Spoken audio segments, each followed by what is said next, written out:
the first thing we'll talk about is what went on with Kyrie Irving. Right. Especially since, I'm so close to the Celtics. And, just the thing that upset me, and I don't mind, Kyrie going, to Brooklyn and playing. It's okay. I just really didn't appreciate the misdirection. Mm. The big girls love that. Chicks love the last shot opportunity. Somebody give me a napkin so I can wipe my mouth. Feels good to be back, Max. I feel like we haven't done this in months. Yeah, it's good to be back after all the information which is out there, the NBA, the way things happen. It has been an unbelievable phase, and obviously the first thing we'll talk about is what went on with Kyrie Irving. Right. Especially since, I'm so close to the Celtics, and, just the thing that upset me, and I don't mind, Kyrie going, to Brooklyn and playing. It's okay. I just really didn't appreciate the misdirection. Mm. I don't know why you would go through all the elaborate, I'm playing with my father on the court, I'm doing all these different things, and all of a sudden you have a video of you walking across the Brooklyn Bridge. When did you make this video? and how long did it take? I mean, that's home. That's what we said in the commercial, Max. He's back home. So that to me was probably the most disappointing thing when it came to Kyrie Irving. I think the big difference, obviously, with Kemba Walker coming here and Kyrie Irving was the fact that Kyrie Irving was traded here. Mm. Kemba Walker decided to come here. And now do we start to, on the other side, do we start to say that free agents will come here to Boston? Mm. Because weren't we saying it for the longest time, how they wouldn't? Right. Everybody said, oh, you can't get a free agent. Al Horford was a free agent. That was the first one. That was the first one. Then what you had, then Gordon Hayward comes. Right. Now Kemba comes. Mm-hmm. So I think that we can kind of throw that out the window about players not wanting to come to Boston in the NBA, right, because we always see it in all the other sports, but the NBA for the longest time we have not talked about that. Well, the Kemba situation, what's interesting for me was when he put out that article on the Players Tribune, and he talked about pretty much taking shots at Kyrie. He said, I'm not going to be the kind of leader that's going to yell my teammates off the court. I'm not going to say any negative things about my teammate. That's wrong. You should. You gotta say some negative things about guys when they're playing. A lot of times you want to keep things in house. But if you're a captain of this team, you have all right to talk about certain situations. But you think that situation was handled correctly, though, when Kyrie Irving in Orlando was screaming at Gordon Hayward for not giving him the ball back? I mean, there's certain ways to go about it, Max. There's certain ways to go about it, but keep it in-house. But because it's an emotional sport. And sometimes things are going to happen right then and there. And I've seen my teammates, when I played, go at each other on the court. Mm. Did you want to keep everything, behind closed doors? Yeah, but you couldn't help it. But it's an emotional game, and things do happen. Well, my point by that is, I think what I got from it the most was Kemba Walker saw a situation that Kyrie Irving was in and said, man, how did that fall apart last season? I would love to be in that situation. Give me that spot. Give me those shoes. I'll fill them, and let's go with it. What's up, Boston? I'm here to stay. I'm all in for you guys. You're going to see a different kind of season compared to last year. Well, obviously, it was dysfunctional. And I think that part of it to me was, and I fought a lot of different people, but I even fought the Celtics and all the people for all the years who have babied Kyrie. How many times have you been to an event where Kyrie was there and you can't speak to him? Mm-hmm. Security's around him. I mean, this is a team, and then you have a team event like the Shamrock Gala, where it's all, season ticket holders, close friends of the team. Right before the season starts. And at that time, if you're going to let your guard down and be less guarded, it would be then. But, the Celtics had a security guard here and another security guard here, and nobody can speak to Kyrie. Nobody can ask Kyrie for autographs. So you almost try to insulate him too much, instead of just saying, look, this is Boston. Right. This is how we do it here. Yeah. I've been with the great players. I've been with Larry Bird. I've been with Kevin McHale, Robert Parrish, Dennis Johnson. Nobody of those guys were baby like that. Now, obviously, everybody's saying, well, it's a different era, which it is for social media, but because of social media, I think it plays into it that much more that you have to put on that face because of the fans seeing you, because of everybody being there. Well, it's not just social media, too, though. It's a player-driven league. I mean, we hear that constantly, and as years goes on, decades after decades, you're starting to see more of that. People controlling their destiny. And kind of, for me at least, I saw that huge turn in 2010 when LeBron did the decision, Yeah, he got backlash. Then, yeah, he was the villain. But what happened a couple of years afterwards? Everyone forgot about it. He got 2 championships, and he was praised. Yeah, he was praised. Kevin Durant looked at that, by my estimation, Kevin Durant looked at that and said, oh, well, if I go to Golden State, I'll go through the same thing. I think I'll get some backlash, but then I'll still get my championships. That, of all the things you look at, I'm not sure if that would have been the more villainous of the two, Kevin Durant, because you had just played those guys. You had those guys beat. No, so it's worse, right? Yeah, so I'm saying there was more villainous there, right. and you had those guys beat, and then they beat you, and you decide, hey, I want to join them. That to me, that was as people say, if you want to take a dive, that's the one that you say, nah, I didn't particularly like that one. Yeah, does he have the right to do it? Yes. But some things don't look good and some things don't smell good. Right. And that was one of them. Yeah, but now they're saying that they're ready to eventually retire his number. The Warriors are. So that what happens in the end? He's still praised. You know what I mean? Well, you got to. You know what I'm saying? Well, I think he's going to go down as one of the greatest players in history. Absolutely. When you have a guy that's a 2-time MVP on a team that already had an MVP, and he steps in and becomes the MVP of the playoffs twice, not once but twice when you win. You do have to give that guy praise. Now we're in a whole nother era where we look at Kawhi Leonard, a guy who has been on 2 different teams and slayed dynasties. Yeah. Right. When he was in San Antonio, slayed a dynasty. Now, on the East Coast, playing for another team, slays another dynasty. He has gone to a place that, I don't know. This is the crazy part about it. And we're just rambling now. But when I think about it, you think of the 2 highest profile players in this league right now, 2 of them, will be Giannis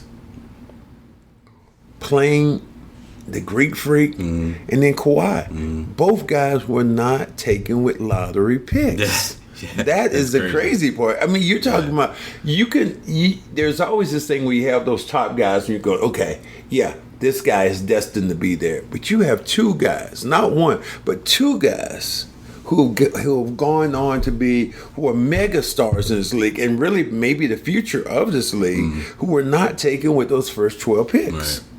Yeah, that's insane. Yeah, we've never seen anything like this before. No.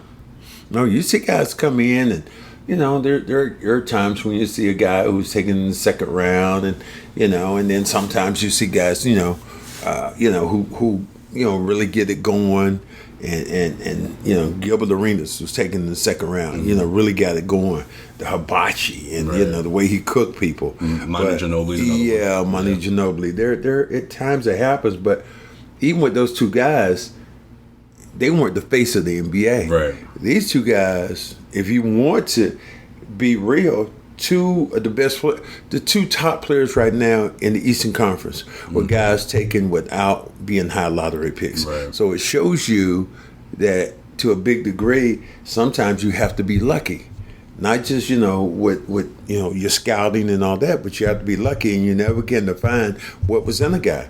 Boston Celtics took Joseph Forte, and right behind him was Tony Parker. The Boston Celtics took Kelly Olynyk. Right behind him was a Greek freak. The MVP. Yeah, so there are times when you get lucky. You get lucky. Because, same thing you would say about Paul Pierce. Paul Pierce has been taken with the second pick in the draft and drops all the way down to number 10.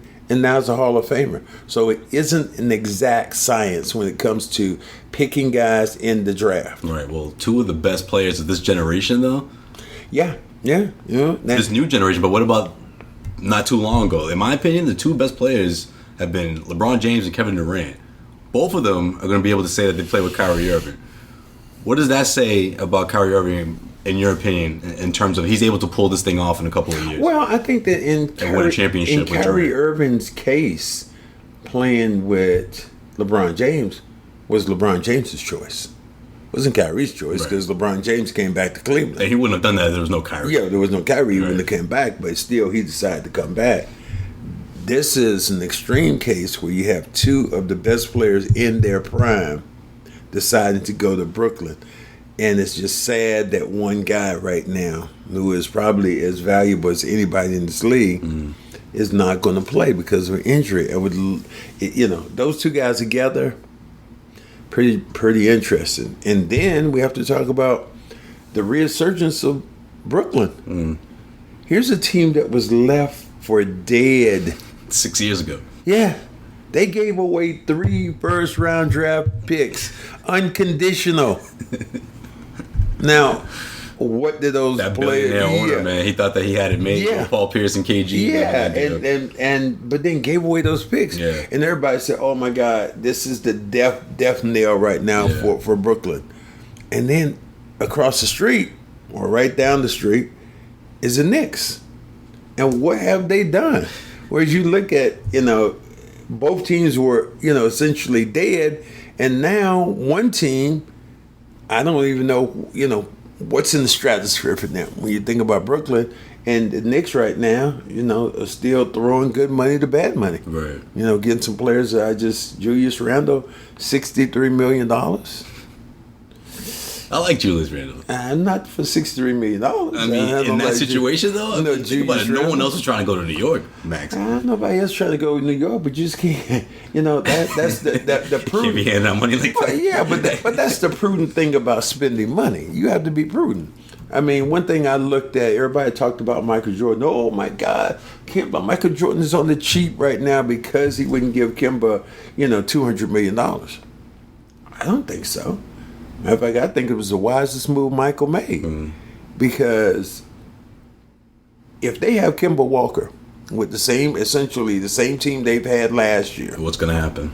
Nothing. This is a team that probably might make the playoffs, might not make, it'll be flirting with 8, maybe in, maybe out. I call it NBA's purgatory. Yeah, and that's exactly where they'd be. That's what it is. That's where they'd be again. So instead of spending $200 million, why not kind of tear this thing apart? Look what Atlanta's done. Atlanta has leapfrogged Charlotte and decided to go elsewhere, and they're a lot better for it. Charlotte, they're going to take some licks, take some hits, but you look at some of the contracts they signed with Batum and people like that. What do you think about Terry Rozier? And Terry Rozier, well, they had to go out, and I like Terry Rozier for them.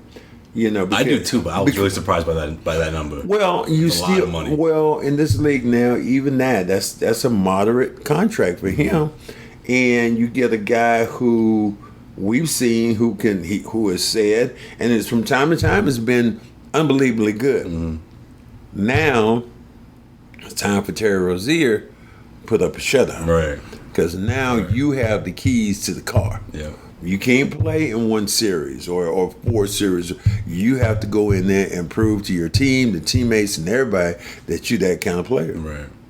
I mean, he's going to, if I had to guess right now, 18, 17 points a game. That's possible. It's possible. Well, they're gonna win about 17, 18 games. Probably the same that's thing. The difference. Yeah, but then they're going to be picking, if the ping pong balls go the right way, they'd pick, 2, 3, something like that, 4. And that's how they became relevant in the first place when they were bad. They got Larry Johnson. Then the next year they got Kendall Gill, and then they got Alonzo Mourning. So they drafted really well Dale Curry was there. Dale Curry, yeah. Muggsy Bogues was there. So they had a team. Kenny Gatterson. So they had a team of some really, really good Rice players. there? Yeah, or was that later on? That was later on. Glenn Rice? Glenn Rice was still Glenn Rice came later on. He came later on, that's right. Mm-hmm. Yeah, I remember that team. That was a good team. All right, let's get back to Kyrie. One more thing I want to bring up because I'm trying to wrap my head around this. Like you said, the two commercials is what pretty much says it all about the situation between him and Celtics. I don't even know if they were commercials. It was like videos. But that Celtics one though, this is like 8 months ago, Max. Yeah. This isn't right after he got signed. What happened? What transpired between those 8 months? And on top of everything, what was the storyline when he first came to Boston? Oh, he wants to be on his own. He wants to spread his wings. He wants to lead a team. But now you're teaming up with Kevin Durant. Granted, Kevin Durant won't be playing much next season, but he's going to come back the year after that. Well, you got a chance to see what it was like. He didn't like it. It wasn't for him?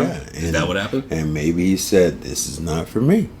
He wasn't good with the young guys who were playing. That didn't suit well with him.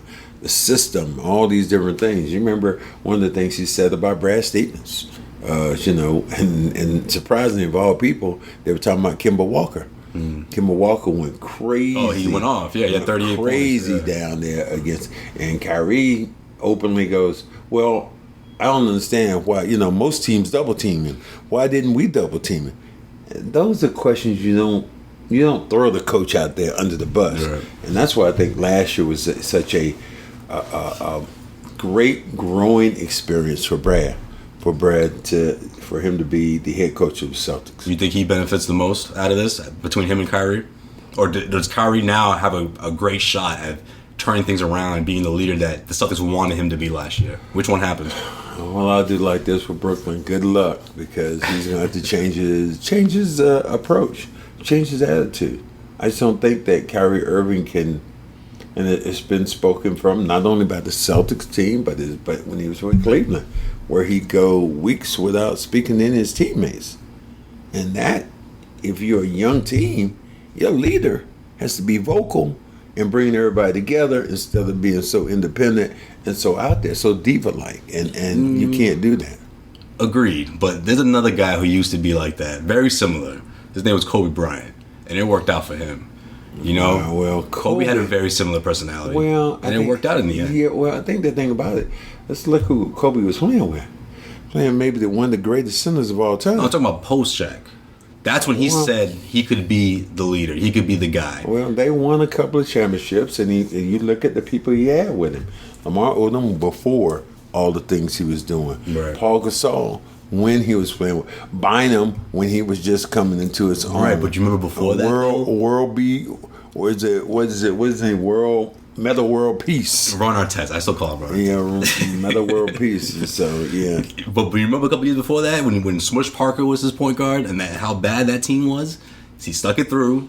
Obviously, they got him a little bit more talent. Yeah. But he finally showed that he could be a leader. Well, they got him a lot more talent. So I feel silly in thinking that that's sort of how I envision Kyrie here in Boston. Kyrie already had that kind of talent around him. So do you look at Brooklyn's roster right now without Durant? Is that a more talented team right now than the Celtics were last year? No. So I don't know where Kyrie's going to go. I wish him nothing but luck. I still think he's one of the best players in the game, but fundamentally, some of the thing he did, I think they were just exhausting, not only to the players, but these were people in the front office that I knew. It was like, oh my God. So, I just can't believe some of the things that are happening. It's like, man, it's so diva-like. What stood out to you the most? Well, I think the biggest thing to me that stood out, and that was just an in-house thing where at the end of the year, they have to sign basketballs. So they had, 100 balls to sign. And when they sign those 100 balls, it's for kids and, at the end of the season. And all the players, after practice have to sit down and sign 100 basketballs to go to charities. Well, those balls went out, but there was one autograph that wasn't on those balls. And they asked him, it's like, Kyrie, will you sign it? And he said, no, I'm not. And it was so funny, it was just one of those unknown things. Like somebody I know in the office just goes, and Kyrie really wasn't combative. Wasn't like, "Hey, I'm not doing that. I'm not doing this. I'm not." No, I said, "No, I'm not interested." This is a guy was like, "Whoa!" I mean, where do you go from that? And he's your leader of your team. So you're the one who told Jack McMullen about that, huh? These are stories that just come out. They filter out. Those aren't. I mean, See, I feel like there's so many other ones too. These aren't. They're not just. Those kind of stories don't. Just for signing balls. To me, I think it was overall just the attitude of Kyrie, and I think the biggest thing that turned people off was the way this team played, and if you are the leader of this team. And I think we could clearly look at the Laker game and the LA Clipper game, which were back-to-back games. Celtics up by 20 against the Lakers, lose that game, and come back and get smashed against the Clippers here at home. And Kyrie's reaction was, "Don't worry about it. No big deal. Wait till the playoffs." Right. And I think that really upset a lot of people, including myself. I just seen it was there were times just a smug attitude. Yeah, very smug. And it's interesting because Marcus Morris was the one after that game that just said, "Look, this isn't fun. I'm not having fun out here. These other teams out there, they have fun. I'm not having fun." I think that spoke volumes for the season. It did, considering they had fun last year. Yeah. I mean, this is one of the top teams I've ever cheered for. Was a team the year before with Terry Rozier as your point guard, Jaylen Brown doing his thing, Tatum having to step into the limelight, watching Morris, Horford, and they played together as such a unit, cohesive unit. And the next year they get two of the better players. One of the best players in the league in his prime, and another guy, one of the better players before he got hurt, coming back, and they were just totally dysfunctional. Do you think if they didn't overachieve that year, that maybe things could have been different this past season? No, I think it still would have been the same thing, because you're going to have to integrate those two players into your system of how you play. So I just don't think that there's anything that's going to really be that much different. Any part of you, and this might be a dumb question, but I'm throwing it out there anyways because I know it was only 2 years, but any part of you a little surprised that Kyrie didn't put out at least a message or a memo to the Celtics organization or fans? Hey, didn't work out, but you know what? Thank you anyways, because I know you was cheering every step of the way. Yeah. It's still surprising, right? I mean, I think you see that all the time with players in the Players Tribune right now of saying something. I think Gordon Hayward said something to Utah when he left. Right. Different people have said something to, places they played before. Al Horford put a message up on Twitter. Yeah. So, I just think it's, sometimes just, the only thing I'd wanted, if I'd been there at Kyrie's locker room in Kyrie's locker when he made that message, I went there with a vacuum cleaner and took all his shoes and everything. I said, "You don't want to give it to kids? Don't worry about it. I got you, dog. Don't worry about it." This episode of the Cedric Maxwell podcast is brought to you by betonline.ag. When you head over to clnsmedia.com/max and enter the promo code CLNS50, you get 50% back on your first deposit by betting online with betonline.ag. There's plenty of action right now. Go to clnsmedia.com/max, enter the promo code CLNS50, and you'll get 50% back on your first deposit when you bet online with betonline.ag. That's clnsmedia.com/max, enter the promo code CLNS50. All right, let's get back to this podcast. I know this would never happen. Obviously, this is weeks before free agency started, but I would have loved to see him and Kyrie with the Clippers. I just think that would have been an interesting dynamic with Doc Rivers at the helm. Doc Rivers would have been the kind of guy that I think would have been good for Kyrie. Agreed. Because he is going to fight him tooth and nail. Right. And I think that in Brad's case, in Brad getting to another level, learning the experience that he had, I don't think that there were times I think that he looked back on it. If anybody else looked back on it, there were times you'd pull Kyrie's coattail and say, "Son, come here. I need to talk to you in the big boy seat. This is how we do it here, and this is what we're gonna do." Exactly. So, but I think because of Kyrie being a free agent, again, it just seemed like there was so much hands off, not hands on. Hands off. Don't say nothing to him. You think his hands were tied? You think that the organization was telling Brad? I don't know. I don't know if Brad is that kind of guy who's going to chew somebody out, but I don't know. Just like, you can't let the inmates run the asylum. Chicks love the last shot. The big girls love that.